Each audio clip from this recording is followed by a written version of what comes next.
আপনি বলেন আপনার ভাইরা কোথায় ছিল? ওই ওই বাস স্ট্যান্ডে যারা এতদিন রক্ত দিয়েছে, মাথার ঘাম পায়ে ফেলেছে, সেই সব লোককে সরিয়ে আপনার ভাই জবরদখল করে নতুল্লাবাদ বাস স্ট্যান্ডে বসে লক্ষ লক্ষ টাকা আয় করছেন অবৈধভাবে। দরবেশে বসে আছেন, সাবধান, আপনার ভাইরা কে কোথায় কি করে সবই আমাদের জানা আছে। এই বরিশালের মানুষ কি বোকা যে আপনাদেরকে ভোট দেবেন? আপনারা চাঁদাবাজি করবেন, আপনারা দখলবাজি করবেন, আপনারা মামলা বাণিজ্য করবেন, আওয়ামী লীগের সাথে হাত ধরে এই 17 বছর টিকে রয়েছেন। আমরা কি তা জানি না? আমরা বলতে পারি বুকে হাত দিয়ে, একটা দিনও আমরা ঘুমাতে যাইনি। যতদিন না আন্দোলন হয়েছে ততদিন আন্দোলনের মাঠে ছিলাম। 9 বার জেল কেটেছি, 55টা মামলার আসামি হয়েছি। মোস্ট ওয়ান্টেড আমাকে দেখা মাত্র গুলির অর্ডার ছিল। কোথায় ছিলেন আপনারা? একটু ওই কপ খেয়েছেন, বলেছেন জীবনের তারা শেষ হয়ে গেছে। 19 তারিখের পর এই বরিশালের হাল কে ধরেছিল? আমি আফরোজা খানম নাসরিন, আমার ভারপ্রাপ্ত চেয়ারম্যান তারেক রহমানের নির্দেশনায় এই বরিশালে 19 তারিখ থেকে আমি আমার সবাইকে নিয়ে মাঠে ঝাঁপিয়ে পড়েছিলাম।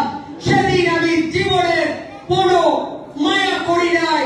আমারে যখন তখন গুলি করতে পারতো, আমি গুলি খেতে পারতাম, মরতে পারতাম। আপনারা অভিনয় করে যাইয়া শুয়ে পড়ছেন, একজন জেলখানায় ঢুকে পড়ছেন যাতে আর দায়িত্ব পালন করা না লাগে। আমি 19 তারিখ থেকে 5 তারিখ পর্যন্ত আন্দোলন আমি করেছি। 19 তারিখে আপনারা দেখানো একটা নাটক করে করতে চাইছিলেন। এই 30টা ওয়ার্ডে সবাই সাক্ষী আছে। আমি সবাইকে সেদিন দাওয়াত দিয়েছিলাম। 19 তারিখে সেই মিছিলের দাওয়াত আমি দিয়েছিলাম, আমি ডেকেছিলাম সবাইকে। আমি যদি সেই দিন হাজার হাজার মানুষের ঢল আমি নামিয়েছিলাম, আপনারা বলতে পারবেন? বলতে পারবেন না।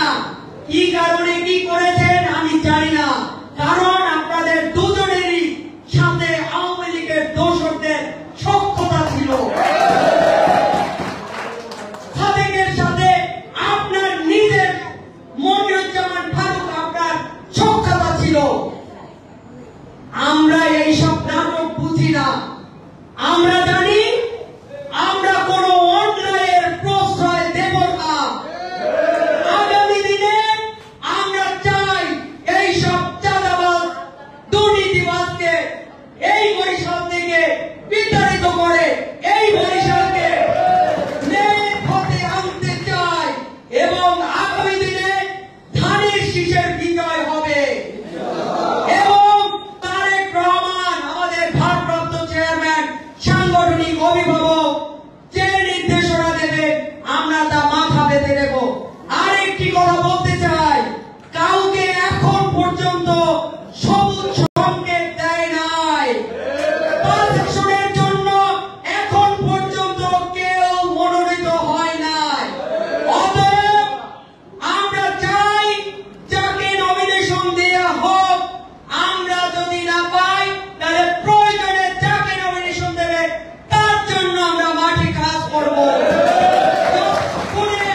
আমার ভারপ্রাপ্ত চেয়ারম্যান তারেক রহমান সেই মহেন্দ্র খনের যদি যাকে নমিনেশন না দেওয়া পর্যন্ত আপনারা আপনাদের মতন করে কাজ করবে। যেদিন নমিনেশন হবে সেদিন আমরা নিজেরা বিবেচনা করব আমরা কি করব। আমরা